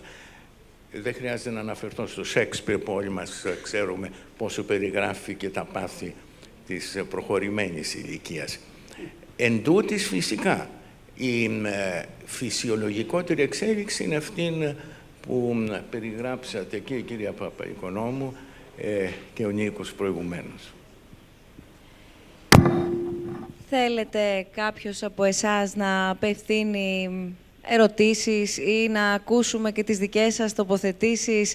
Μέχρι στιγμής δεν έχω δει κάποιον να είναι πρόθυμος. Μήπως μετά από όλα όσα έχουν η κυρία εδώ τώρα να σας φέρουν το μικρόφωνο για να σας ακούσουμε. Και ο κύριος αμέσως μετά. Καλησπέρα. Απολαμβάνω αυτή την ωραία συζήτηση. Ήθελα να πω ότι συμφωνώ απόλυτα με τον πρώτο ομιλητή, τον κύριο Σταμπολίδη, στο θέμα της αρχικής του τοποθέτησης, ότι ο έρωτας έχει ημερομηνία λήξης. Και ευτυχώς που έχει ημερομηνία λήξης, γιατί είναι το πιο ωραίο συναίσθημα που υπάρχει, αλλά είναι και συγχρόνως βάναυσο. Κουβαλάει μαζί του ένα σωρό πράγματα κακά και αν κράταγε πολύ θα μας αφάνιζε. Κουβαλάει μαζί του πολλά αρνητικά, όπως είναι η κτητικότητα, η ζήλια, πράγματα που δηλητηριάζουν τη ζωή ενός ζευγαριού. Όσο για το αν είναι πιο συγκινητικός ένας ανεκπλήρωτος ή αδιέξοδος έρωτας, σαφώς είναι πιο έντονος και σαφώς είναι αυτός που εμπνέει και έχει εμπνεύσει τα βιβλία, τις ταινίες, τα ποίηματα.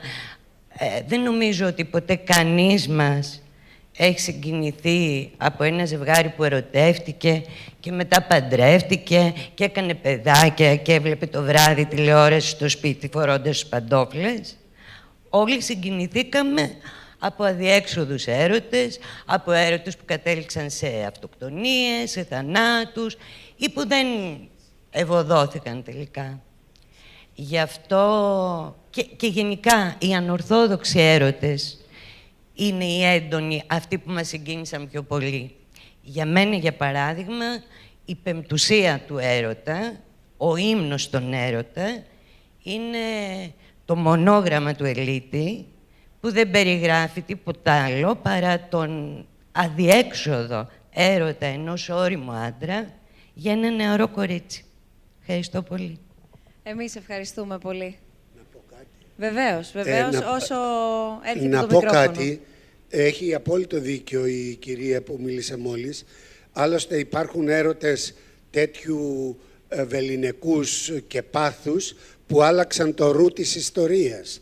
Λέω παράδειγμα, Αντώνιος και Κλεοπάτρα.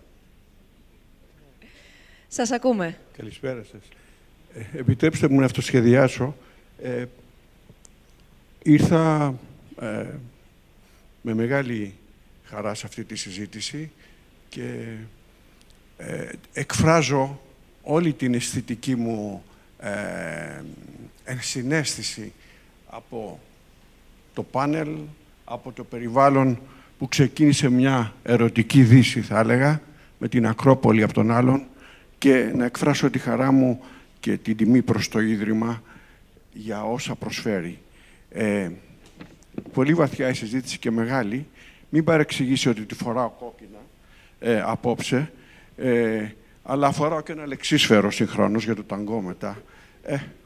Στις μεγάλες ηλικίες κανείς προσέχει. Λοιπόν, ήθελα να απευθύνω μία κυρίως ερώτηση προς όλους βέβαια, στο πάνελ, αλλά και στον κύριο καθηγητή της ψυχιατρικής, μια και είμαι από τη μεριά του ανδρικού φύλου, που αφορά την ελληνική μουσική και κυρίως τη λαϊκή που εκφράζεται πιο αυθόρμητα. Στατιστικά, τα περισσότερα τραγούδια του καημού, θα έλεγα, εκφράζουν τον ανδρικό έρωτα, δηλαδή την ανδρική ερωτική απογοήτευση. Οι γυναίκες είναι πιο σιωπηρές, πάσχουν λιγότερο ή κάνω λάθος? Όχι ότι δεν πάσχουν. Αν στατιστικά εκφράζονται περισσότερο τον καημό τους, οι άντρες την ερωτική απογοήτευση. Και αν αυτό είναι κάτι που αφορά τους Έλληνες ή είναι γενικό. Ευχαριστώ.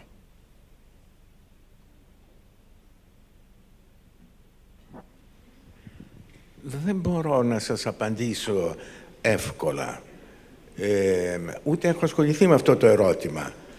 Αλλά εκείνο που λέτε και που υπογραμμίζετε είναι ότι ο άνδρας εμφανίζεται εντός του πολιτισμού με μια υψηλότερη εκφραστικότητα από ότι οι γυναίκες, ως τώρα τουλάχιστον. Ναι. Ναι. Δεν αμφισβήτησα την αισθητικότητα των γυναικών. Απλώς ρώτησα αν εκφράζονται οι άνδρες περισσότερο με τα τραγούδια, εκφράζουν περισσότερο την ερωτική απογοήτευση σε σχέση με τις γυναίκες που πιθανώς την κρατάνε μέσα τους. Αυτό ήταν το ερώτημα μου. Ναι, ίσως για λόγους που έχουν σχέση παρόλα αυτά με την ιστορία και με την πολιτισμική εξέλιξη, γιατί και αυτό πρέπει να λάβετε πολύ σοβαρά υπόψη, τι επιβάλλουν οι κοινωνικές προϋποθέσεις. Και νομίζω ότι βρισκόμαστε σε μια φάση χειραφετήσεως των γυναικών και η παρουσία τους πολλαπλασιάζεται και στην τέχνη και στην επιστήμη. Δηλαδή στην ιατρική λόγου χάρη έχουμε πλέον περισσότερες γυναίκες από ότι άνδρες. Γι' αυτό δεν μπορώ εύκολα να απαντήσω στο ερώτημά σας. Εκείνο που ξέρουμε είναι ότι ο άντρας οδηγεί τον εαυτό του σε μια επαναλαμβανόμενη απογοήτευση και ίσως και γι' αυτό τραγουδάει τον πόνο του περισσότερο. Απογοήτευση που σχετίζεται με την σχέση του με τη μητέρα, συνηθίζουμε να λέμε τουλάχιστον, επειδή η μητέρα είναι πολύ περισσότερο προσανατολισμένη προς το ανδρικό σώμα που έχει στην αγκαλιά της όταν το παιδί είναι αρσενικό, παρά όταν έχει στα χέρια της ένα γυναικείο σώμα, επειδή η ίδια είναι ετεροφιλοφιλική. Και αυτό έχει σαν συνέπεια αργότερα ο άντρας να αισθάνεται έναν φόβο μπροστά σε μια νέα εξάρτηση από τη γυναίκα. Και γι' αυτό έχουμε στους άντρες πολύ συχνά το φαινόμενο του δονχουανισμού, όπως λέμε, με αποτέλεσμα αυτό να οδηγεί περισσότερο στην αποκαλούμενη σουμπλιμασιόν, στην, πώς θα το πούμε, μετουσίωση. Μέταρση γράφει ο Σεφέρης. Δηλαδή περισσότερο εκφράζεται διαμέσου της τέχνης για να μην δημιουργήσει ερωτικές εξαρτήσεις μονιμότερες. Αυτό σαν ένα σχόλιο, δεν μπορώ να σας πω τίποτε περισσότερο από αυτό. Σκέπτομαι, ναι. Εδώ έχουμε άλλο ένα ερώτημα στην κυρία. Όχι, πρέπει να είναι ανοιχτό. Είμαστε εντάξει. Ωραία. Σας ευχαριστώ πάρα πολύ για τη συζήτηση και θα μου επιτρέψετε να δώσω τους θερμούς χαιρετισμούς στον κύριο Χανιώτη που είναι και πέρα από τον Ατλαντικό. Είμαστε η μαθήτριά του από το Μάθηση. Σας χαιρετούμε. Και έχω μια ερώτηση. Η πρώτη ερώτηση που μου έρχεται στο μυαλό είναι η αμαρτία και πώς σχετίζεται με τον έρωτα και γιατί σε ένα επίπεδο θρησκείας έχει πολλές φορές συνδεθεί ο έρωτας με την αμαρτία. Και η δεύτερη ερώτηση, πολύ πιο μικρή, δεν μου έχει γίνει πολύ ξεκάθαρη, ίσως γιατί δεν πήρα τα μαθήματα φιλοσοφίας στο Μάθησης. Ποια ακριβώς είναι η διάσταση του πλατωνικού έρωτα, γιατί δηλαδή, τι εννοούμε με αυτό. Σαν μεταφορά λόγου εννοούμε τον ανεκπλήρετο, τον μη σεξουαλικό έρωτα, τον έρωτα χωρίς επαφή. Ευχαριστώ πολύ και χαιρετισμούς. Μπορώ να σας απαντήσω στο πρώτο κομμάτι. Το ρήμα αμαρτάνω και στην αρχαιότητα αλλά και μετά στη χριστιανική πίστη σημαίνει «δεν βρίσκω το στόχο μου». Κύριε Χανιώτη. Ναι. Καταρχήν θα ήθελα να ευχαριστήσω και το ίδιο Μανιάρχου, το οποίο ήταν ο βασικός χρηματοδότης των μαθημάτων Μάθηση, των διαδικτυακών μαθημάτων, να ανταποδώσω τον χαιρετισμό στους μαθητές και τις μαθήτριες που βρίσκονται εκεί. Όσον αφορά την σχέση του έρωτα και της αμαρτίας, και αυτό ένα πολιτιστικό δεδομένο. Δηλαδή, η έννοια της αμαρτίας, σωστά είπε ο Νίκος Σταυλίδης, ότι σχετίζεται με το γεγονός ότι δεν χτυπάω το στόχο, αλλά επίσης έχει και τη σημασία του κάνω ένα σφάλμα. Δηλαδή, συμπεριφέρομαι έναν τρόπο ο οποίος δεν είναι δόκιμος. Και ο έρωτας αποτελεί αντικείμενο αμαρτίας μονάχα στην περίπτωση που οδηγεί στην παραβίαση ορισμένων συμβάσεων. Παραδείγματος χάρη, υπάρχει μια κατηγορία επιγραφών από τη Μικρά Ασία και τις λεγόμενες εξομολογητικές επιγραφές που περιέχουν τις εξομολογήσεις απλών ανθρώπων. Εκεί ο έρωτας είναι αμαρτία μόνο όταν συνδέεται παραδείγματος χάρη με τη μοιχεία. Είναι αμαρτία όταν παραβιάζεται κάποιος κοινωνικός ή πολιτιστικός κανόνας. Παραδείγματος χάρη κάποιος Θεόδωρος εξομολογείται τις αμαρτίες του. Τη μία φορά συνευρέθη με μία αυλήτρια. Τι είναι το κακό σε αυτό? Είναι που το έκανε μέσα στο ιερό. Δεύτερη φορά συνευρέθη με δεύτερη αυλήτρια. Αυτό είναι το αμάρτημα στην περίπτωση ότι είναι παντρεμένη. Και πάει λέγοντας και τελικά τιμωρείται με τύφλωση. Είναι η παρένθεση. Και φυσικά ο έρωτας και η αμαρτία είναι κάτι το οποίο συνδέεται με την κατεξοχήν θρησκεία η οποία εξετάζει το συναίσθημα και τις επιπτώσεις του, και αυτό είναι ο χριστιανισμός. Όσον αφορά τον πλατωνικό έρωτα, είναι κατεξοχήν μία μεταφορά. Δηλαδή, όπως είπα και προηγουμένως, ο Πλάτων πολύ σωστά επέλεξε τον έρωτα ως εκείνο το συναίσθημα το οποίο οδηγεί τον άνθρωπο σε μια ορμητική επιθυμία να πλησιάσει το θείο. Δεν είναι αγάπη, δεν είναι στοργή, είναι έρωτας, είναι μια δύναμη αυτή η οποία αποτελεί κινητήρια προς την αναζήτηση του θείου. Και είναι κάτι το οποίο δεν ζέεται σε σαρκική επιθυμία. Φυσικά η ομιλία του Σοκράτη στο συμπόσιο όπου εξέθονται αυτές οι απόψεις είναι πάρα πολύ πολύπλοκη για να μπορώ να την αναλύσω και να την περιγράψω σύντομη αυτή απάντηση. Αλλά το βασικό στοιχείο, όπως είπα, είναι κυρίως το στοιχείο της μεταφοράς, είναι το στοιχείο της δύναμης και είναι το γεγονός ότι αυτού του τύπου έρωτας δεν συνδέεται με την σαρκική επιθυμία. Είναι μια επιθυμία συνένωσης με το θείο και του να πλησιάσει κανείς κάτι το οποίο βρίσκεται πολύ ψηλότερο από εμάς. Έχουμε ακόμα 1, 2, 3, 4 ερωτήματα, καθώς θα πρέπει σιγά σιγά να ολοκληρώνουμε τη συζήτησή μας. Η κυρία εδώ μπροστά θα ήθελε να ρωτήσει και στη συνέχεια όλοι οι υπόλοιποι βεβαίως. Ευχαριστώ. Υπόθηκε προηγουμένως ότι το αγαπώ είναι, ας πούμε, στη μοναδικότητα στη γλώσσα και έχει το α και το ω. Και το αμαρτάνω όμως έχει και το α και το ω. Και είναι και τα δύο ρήματα ενεργητικά. Βεβαίως. Αλλά το θέμα είναι ότι το αγαπάν έχει μέσα του το συναίσθημα από τη δημιουργία της ψυχής του ίδιου του ανθρώπου. Το αμαρτάνω επιβάλλεται από τις συνθήκες τις κοινωνικές, όπως σας εξήγησε ο κύριος Χανιώτης, που συνδέονται με τη θρησκεία. Είναι δύο διαφορετικά πράγματα. Ο κύριος. Καλησπέρα και σας ευχαριστούμε για την ωραία συζήτηση. Ήθελα να ρωτήσω το εξής. Άκουσα προηγουμένως κατά πόσο ο έρωτας μετουσιώνεται σε αγάπη. Πιστεύετε ότι μπορεί να υπάρξει αγάπη, βαθιά ουσιαστική αγάπη μεταξύ ενός ζευγαριού, η οποία να μην έχει περάσει από το στάδιο του έρωτα? Πιστεύετε ότι τα ζευγάρια που αγαπιούνται τώρα ήταν πάντα κάποτε ερωτευμένα μαζί? Κοιτάξτε, μάλλον ακούστε, όχι κοιτάξτε. Πιστεύω ότι δεν μπορεί να μετατραπεί, εννοείται από ένα ζευγάρι φυσιολογικό, έτσι, δηλαδή ένας άνδρας και μία γυναίκα. Δεν μιλάμε για την αγάπη της μητέρας ή του γονιού προς το παιδί, του παιδιού, έτσι. Πιστεύω ότι δεν είναι δυνατόν, εάν δεν έχει προϋπάρξει έρωτας, να μετατραπεί σε αγάπη αυτού του είδους που λέτε. Όχι ότι δεν μπορεί να αγαπήσεις έναν άνθρωπο για διάφορους άλλους λόγους, χωρίς να είναι η σεξουαλικότητα και η ορμή του έρωτα εντός της. Μπορείς.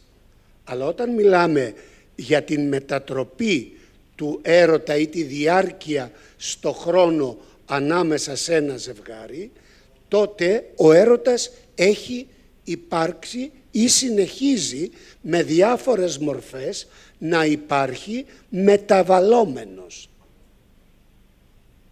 Να ρωτήσω κάτι εγώ. Στην περίπτωση του προξενιού Δηλαδή, δύο άνθρωποι παντρεύονται, σχεδόν τους έχουν πείσει ότι πρέπει να παντρευτούν, το έχουν οργανώσει οι γονείς ή κάποιοι άλλοι και στη διαδρομή αγαπιόνται, χωρίς να έχει προηγηθεί ο έρωτας. Πολύ σωστά το λέτε. Στη διαδρομή αγαπιόνται. Αγαπιόνται ακριβώς. Με την έννοια ότι αυτοί οι άνθρωποι είναι ρούχα μαζί που πλήθηκαν και έχουν γίνει ροζ.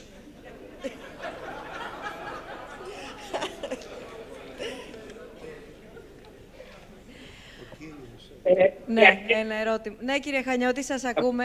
Όσο έρχεται το μικρόφωνο εδώ, παρακαλώ πολύ, μπορούμε να φέρουμε στον κύριο. Ναι. Ναι, στην αρχαιότητα, όπου ο γάμος στο μεγαλύτερο κομμάτι της αρχαιότητας ήταν προσυμφωνημένος, δηλαδή με ένα συμβόλαιο προξενιό ανάμεσα σε άτομα με πολύ μεγάλη διαφορά ηλικίας, ακριβώς επειδή μπορεί να μην υπήρχε ή να μην δημιουργηθεί ο έρωτας, εξέφραζαν την έννοια αυτής της αγάπης ανάμεσα στο παντρεμένο ζευγάρι, που μπορεί να υπήρχε, δηλαδή ήταν πραγματική αγάπη με την έννοια, με τη λέξη μάλλον της στοργής. Και έχουμε πολύ συγκινητικά επιτύμβια μνημεία, που είναι σαφές ότι έχουμε να κάνουμε με άτομα με πολύ μεγάλη διαφορά ηλικίας. Έχω υπόψη μου ένα επιτύμβιο μνημείο όπου ο άντρας λέει είχα αντιτική ηλικία από τη γυναίκα, πρέπει να ήταν 40 χρονών, 20 εκείνη, αυτός 36 και εκείνη 18. Και δημιουργείται ακριβώς αυτό το συναίσθημα της στοργής που εκφράζεται στο επιτύμβιο με τη λέξη γλυκύτατος, το οποίο αποτελεί και μετάφραση του λατινικού του λυκίσιμους, δηλαδή εκφράζει τη στοργή προς το άτομο το οποίο έχει περάσει τη ζωή μαζί, ακριβώς με αυτή τη λέξη. Και οι έννοιες οι οποίες εκφράζονται που χρησιμοποιούνται για να δείξουν αυτή την αγάπη, είναι έννοιες οι οποίες αναφέρθηκαν προηγουμένως σε αυτό το καταπληκτικό βιντεάκι το οποίο γυρίστηκε, όπως ο σεβασμός, η εκτίμηση, η προσοχή στην προσωπικότητα του άλλου. Ακριβώς είναι αυτά τα πράγματα τα οποία εκφράζουν επιτύμβια επιγράμματα. Αλλά μερικές φορές εκφράζουν και την φυσική σύνδεση που έχουν αυτοί οι δύο άνθρωποι. Κάποιος γράφει για τη γυναίκα του, η οποία πεθαίνει πιο νέα, παρά το γεγονός ότι ήταν πολύ μεγαλύτερη ηλικία, ότι άφησε στην τελευταία σου πνοή στο στόμα μου. Δεν άφησες ποτέ το κεφάλι και δεν έφυγε από το στέρνο. Αυτό φυσικά είναι επίσης μία μεταφορά, αλλά δείχνει ότι αυτή η σύνθεση ανάμεσα σε δύο άτομα τα οποία παντρεύτηκαν όχι από έρωτα, αλλά από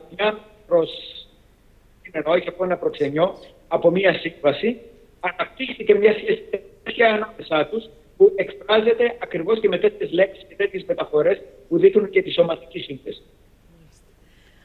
Ναι, είναι πράγματι αυτό, διότι στην αρχαιότητα μπορούσε μία νύφη να είναι 12 ετών και να παντρευτεί τον άντρα της, να μην πάει στο σπίτι του γαμπρού μέχρι να ενηλικιωθεί. Δηλαδή να έχει τον κύκλο της. Διότι παντρευόντουσαν οι περιουσίες των δύο οικογενειών.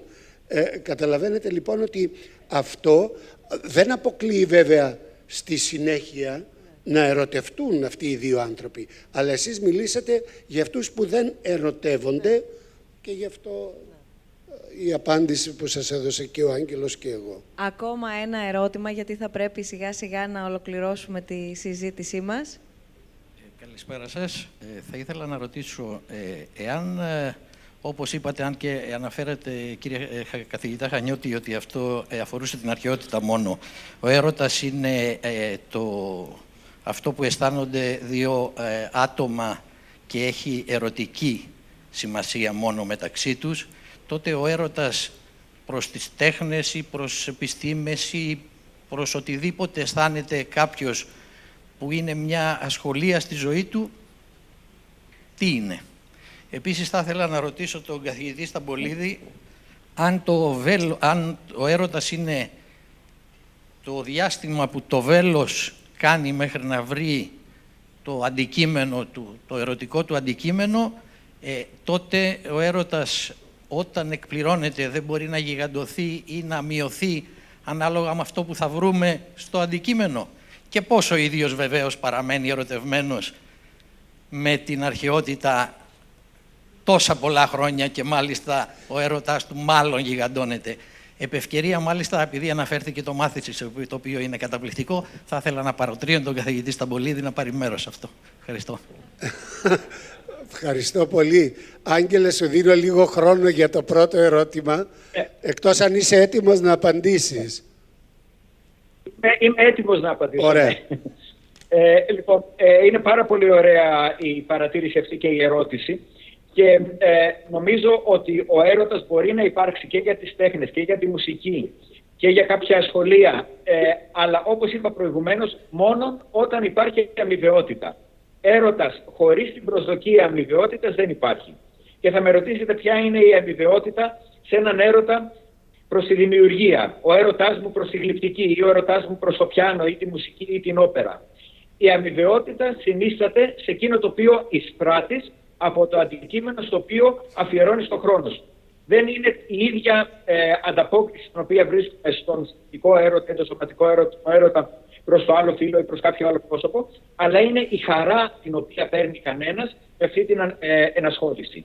Και γι' αυτό το λόγο μπορεί η έννοια του έρωτα να χρησιμοποιηθεί και για, για αυτού του τύπου τη σχέση, όπου μία άλλη λέξη που είναι εντελώς αμετάφραστη και το εκφράζει αυτό είναι η λέξη μεράκι, που δεν υπάρχει σε καμιά άλλη γλώσσα πάλι, την οποία γνωρίζω. Είναι ακριβώς αυτή η ερωτική έλξη προς κάποιο αντικείμενο στο οποίο είμαστε διατεθειμένοι να αφιερώσουμε το χρόνο μας, την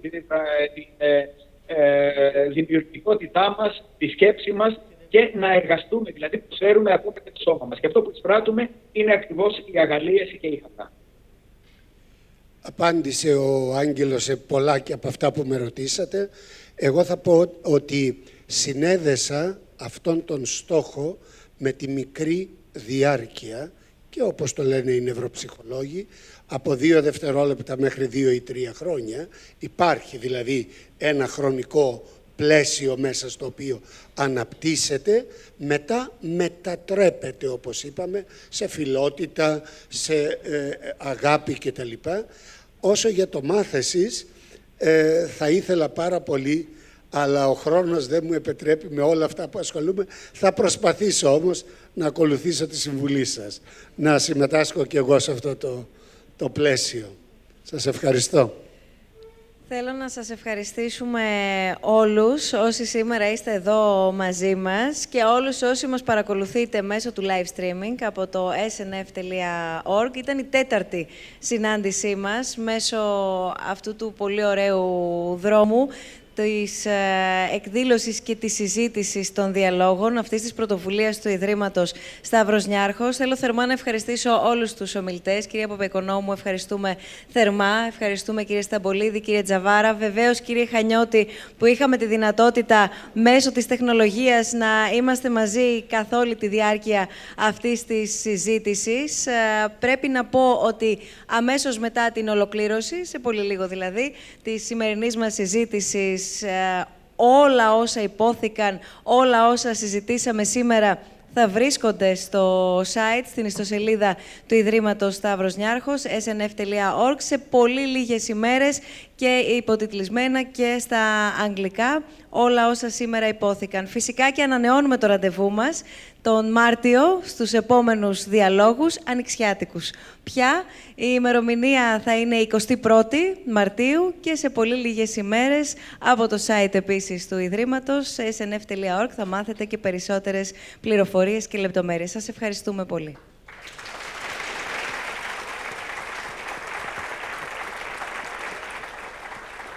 Να ευχαριστήσουμε βέβαια και την Κίνθια αλλά και τη Λένια Βλαβιανού και φυσικά το Ίδρυμα και όλους εσάς που είστε εδώ. Ευχαριστούμε πολύ. Να πω και εγώ κάτι υπερατλαντικός. Όπου υπάρχει έρωτας υπάρχει και ζήλια και θέλω να πω πόσο σας ζηλεύω που είσαστε εκεί και εγώ είμαι εδώ.